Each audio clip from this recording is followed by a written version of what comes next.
Hi, I'm Mike from 1A Auto. We've been selling auto parts for over 30 years.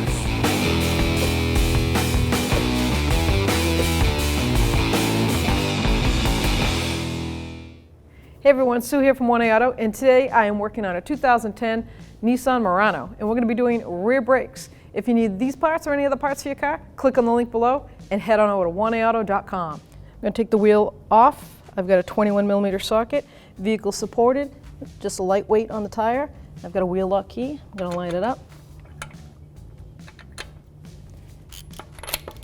Loosen up the lug nuts.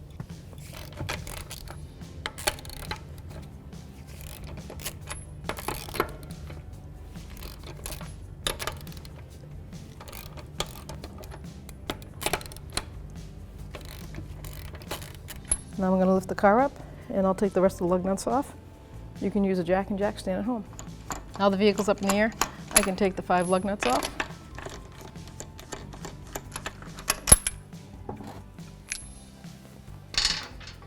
Now we can take the tire off. Take the bleeder screw boot right off.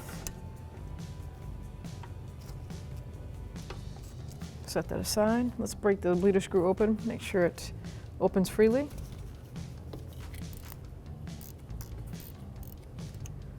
There we go. Perfect. I'm just going to lightly snug it. I got a catch pan down here, so it will drip right into there. Now we can take the caliper off the caliper bracket. 14mm wrench, and I'm going to break free the caliper to bracket slider bolt.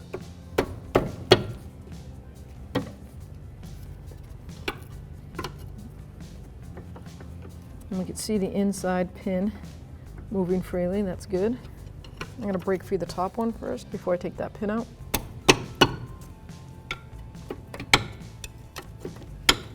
Now we can take both of these slider bolts out. You can't take the bottom one out, it hits that radius arm. So I'm going to have to take the bracket off of the knuckle. So the bracket to the knuckle is 19mm socket or wrench. There is 0.0 room even for a socket, let alone a socket with a ratchet. So I have to put a wrench on there and unethically take a rubber mallet and hit that wrench to break this bolt free. The torque is 62 foot-pounds. There we go.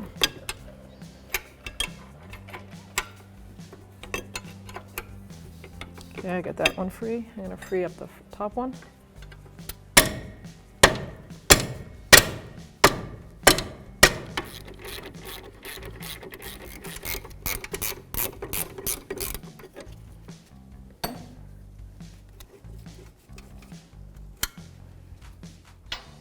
Now we can pull the caliper bracket off, get that slider pin out.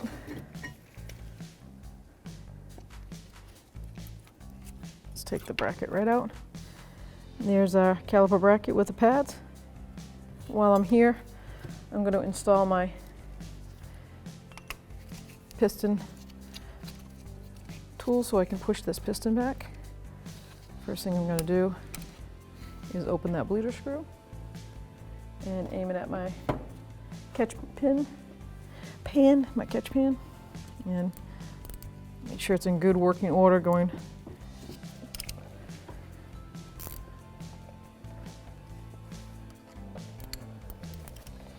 Oh, nice clean fluid, and this piston is going back real smooth. There's no drag, and we'll examine the caliper boot after. Make sure there's no pinholes, no damage to the seal.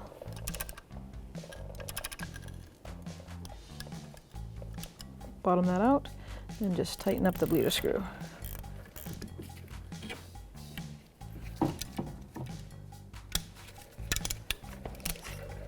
Now what I'm going to look for is any fluid coming out of the dust boot. I don't see any leakage. So we're in good shape with this. I'm just going to put the caliper up there, make sure it doesn't hang and stretch off the flex hose. Let's take the rotor off. We can take a look at the emergency brake shoes. So let's see. In pretty good shape here. Get plenty of meat. Check for any loose bonding. You just grab the shoe itself, pull back and forth. The bonding is the glue that adheres the shoe to the actual metal bracket. And it's very common for it to come undone. It looks good. So now we can move on. Here we have our new rotor end pads from 1A Auto, and we chose to put the performance rotors because it is an option on this model. We could get the solid rotors or the performance, and we went with the performance. And the reason for that is they are a higher grade rotor. They come slotted for the cooling, and they are finned. The fins are straight on, not curved. They are milled. That's a balanced rotor right there. And the rotor is zinc coated, so they cut down on the rust, which would cause pulsation, and they last longer. It's got a machined inside hub for the actual e-brakes. Pads are slotted for cooling and have the shaved edges for the dust distributing. Come with shims, riveted on. So if you need this part or any other part for your car, click on the link below and head on over to 1aauto.com. I'm going to take a wire brush and just clean up my hub. Looks pretty good. There's no rust buildup. I just want to make sure that I can clean it quickly, and then I can clean it down, spray it down with some brake clean, just to make sure there's nothing there. You want a smooth surface against your hub to reassure no brake pulsation. Now we'll clean the shoes also. There's always going to be brake dust. We'll just get rid of the residual part of it.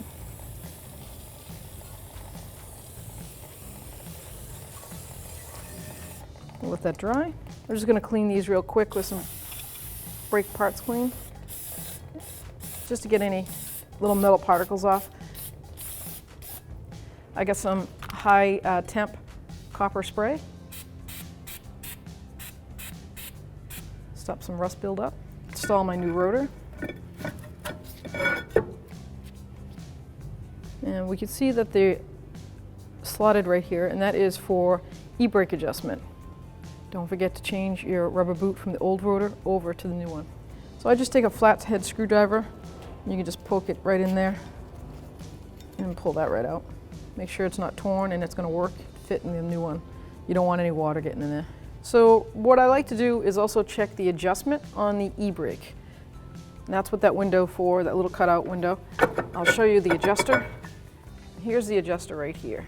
So we're going to end up taking a flathead screwdriver, going through the window, and turning the adjuster to push the shoes out or bring them in if I want to drag. It's a little difficult on an all-wheel drive vehicle because the differential already has a good drag on it.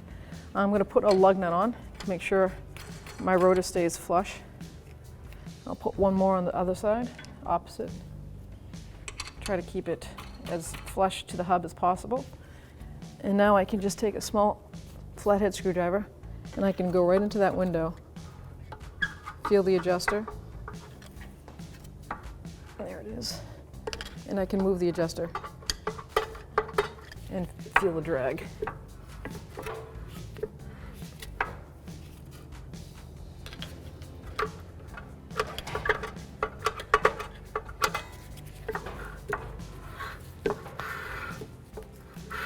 And when I'm happy with the adjustment, I'll just take my rubber boot, reline it up, the same flat screwdriver. I'll just pop that little edge right in. It's done. Now we're going to clean the caliper. First thing I'm going to do is remove both slider boots, and I'm going to examine the boots for any tears, punctured holes, worn, they're not worn. Same to the other boot. You want to do it to both of them. Examine. Now I'm going to take the tins off.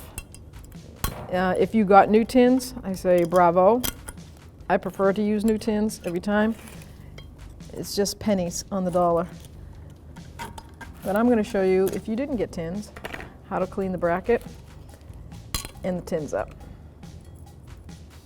So I'm carefully prying these off so that I don't manipulate them and bend them. because I have to reuse them. Look at all that rust coming off. That is what I'm trying to show you here. Important part of a brake job is cleaning, cleaning, cleaning. It's not just throwing pads on. There's a reason for it. All this rust buildup under here pushes the pads up and freezes them in the bracket.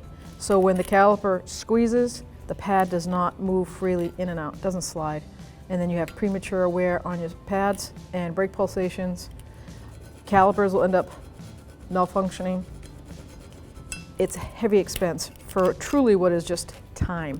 That's all this is time.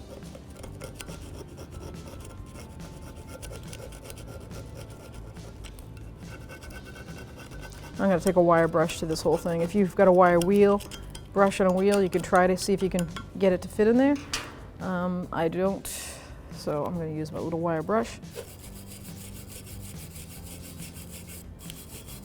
You do this to both sides. Everything I'm going to do, you're going to do to all sides of the brakes. Next, I'm going to take a wire brush that I connect to a drill, and they call this horning out the port in here. I'm going to take all the rust out because the slider bolt slides in here and I want it to be smooth. Do it to both sides.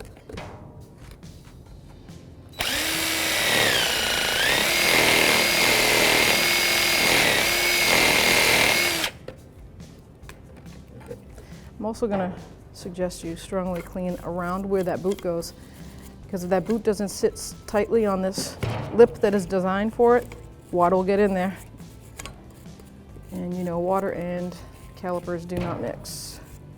Not the sliding part, at least. And here we have the caliper sliding pin, bolt pin, whatever you want to call it. And this one has a rubber tip on the end. And I have found in my years that the rubber tip caliper slider pin will always go on the top of the mounting. So once this is mounted, it's actually mounted this way. So it'll go in on this part. I would love to answer any questions if you say why, but I can't. So I'm not going to lie to you. It's just the way it is. I've taken a million brakes apart from calipers for manufacturers, and they always are on the top. Maybe someday I'll find someone I can ask. But just in case if you're questioning it, that's where it goes. I'm going to look at the rust here. This is severe. These, you know, we had a hard time taking out. And I can tell you I've already done the other side, and I had to hammer the pins out of the caliper bracket. So that's not what you want. And after this brake job, hopefully it will not be that way. I'm actually going to go to my wire wheel and use it on these threads and get that seat right there all nice and clean in here.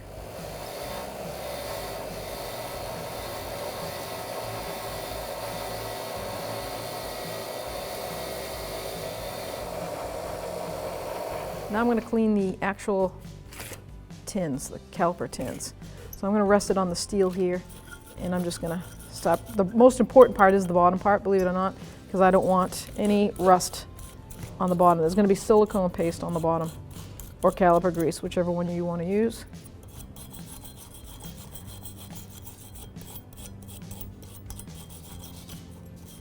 And that's just the dust shield. Now we're going to clean the inside here where the pad rides.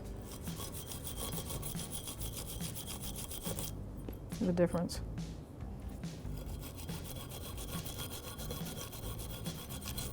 And do the same to the other tin. I'm going to clean this caliper all up. Try to get all the dust out.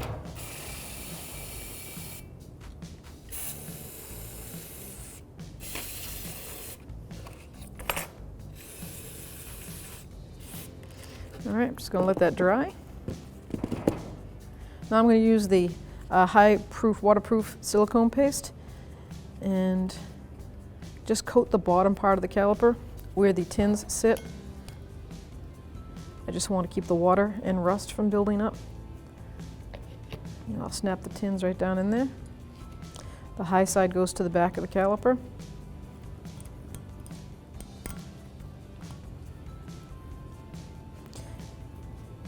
There we go. Same to the other side. And you do not apply silicone or caliper grease to the top of the sliders where the pads sit. You want that surface to be nice and just clean of any residue. Now I'm going to take a small screwdriver. I'm going to open up this boot and I'm going to put some silicone paste inside. I want it to get into all that grooves, so it keeps the actual pin lubricated as it goes through the years. And plus it keeps the rubber from dry rotting and breaking.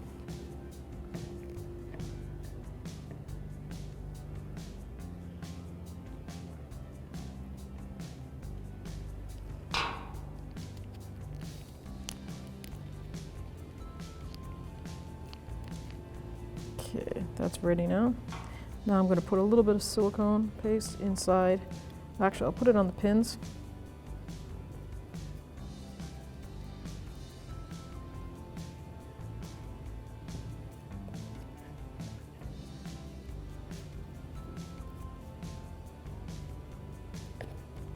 Okay, let's put the boots on.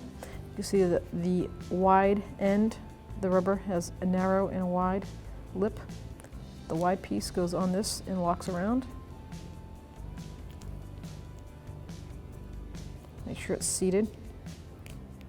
It's locked right in.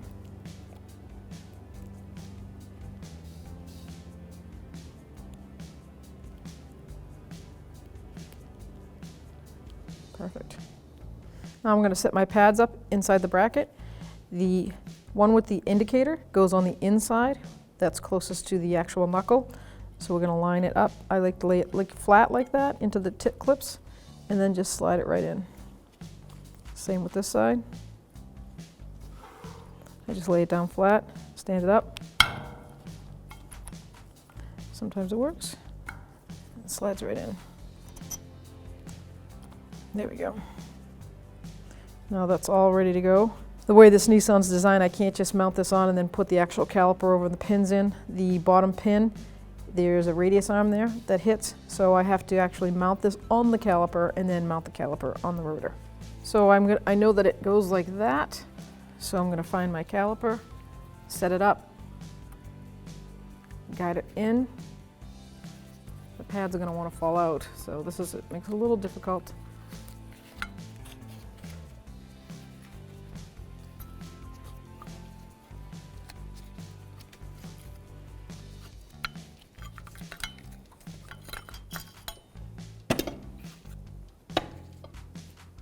Let's try it without.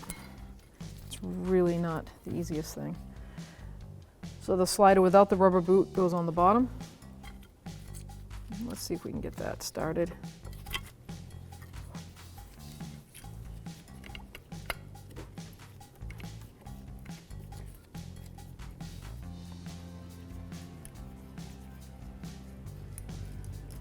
Yeah, that's all I want to do. Let's get the top one started.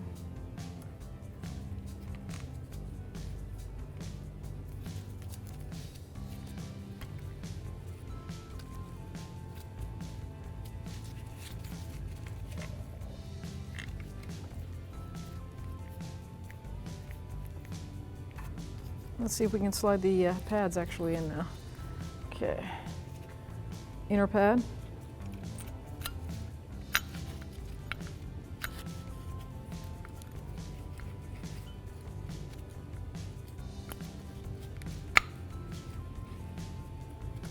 There we go. And then the outer pad.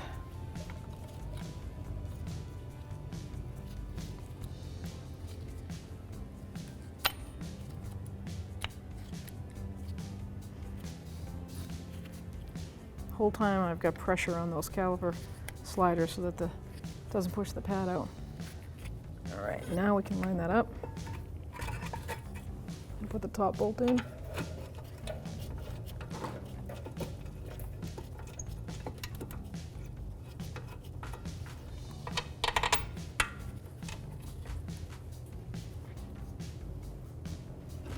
That's a 19mm wrench. See if we can get those started. So the torque specs for the caliper bolt bracket to knuckle is 62 foot-pounds. Now I've set up my 3/8 ratchet with 62 foot-pounds, and I'm going to show you why you can't torque it. The radius arm right here is in the way. You cannot get in there. You can do the top.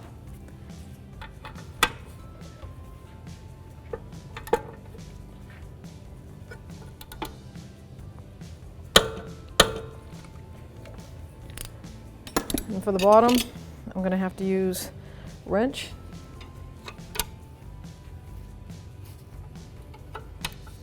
Just bottom them out.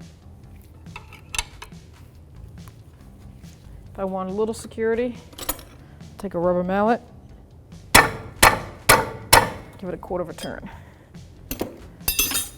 Now I can tighten down the caliper sliders, 14 millimeter. Keeping an eye on that boot. I want that boot to make sure it seats properly. I know I got enough silicone in there. Keep it nice and moist and not dry. And I don't want it to be sitting back here. There's a little lip on that. I don't want it off the lip. I want it on that lip of that slider pin. Make sure they're both on there. Cool. The torque on that is 32 foot-pounds. So I'm going to get a 14 millimeter socket and see if I can tighten that to the manufacturer's specs. Looks like I'm going to be able to get the top, but I don't think I'm going to get in here. Nope. They really help themselves along with putting that arm so close, huh? I'm just going to give this a nice little, it's only 32 foot-pounds, so that's good. Now we can open that bleeder screw and let it gravity bleed. Make sure you put your catch pan underneath.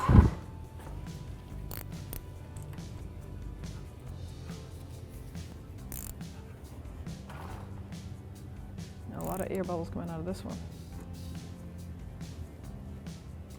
I got a nice steady stream now, so I'm just going to snug that up, close it off, clean that up, put the boot back on.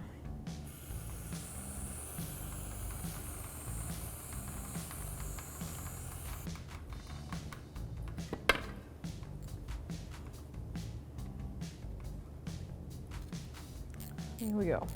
So now we can come up to the master cylinder and top it off. Look at the cover. It'll tell us type of fluid. This says .3 brake fluid. So I'm going to take the cover off. Make sure you try not to get any dirt in there. You want it as clean as possible. And I'm going to bring the level up to where it needs to be.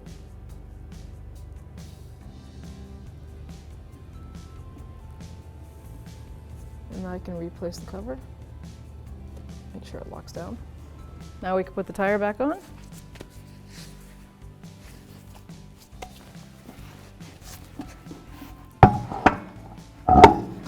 Make sure you put the rim flush against the hub. I'm going to snug this lug nut flush so I can let go of the tire. 2010 Murano, the wheel torque is 80 foot-pounds. So I'm going to start in a star pattern, 21 millimeter socket. I'm going to go right to the bottom one, torque it, and do the star pattern all the way around.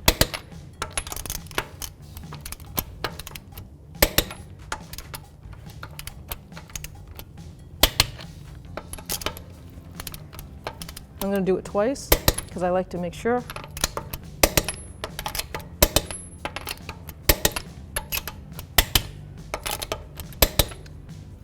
And we're ready to go. Thanks for watching. Visit us at oneauto.com for quality auto parts, fast and free shipping, and the best customer service in the industry.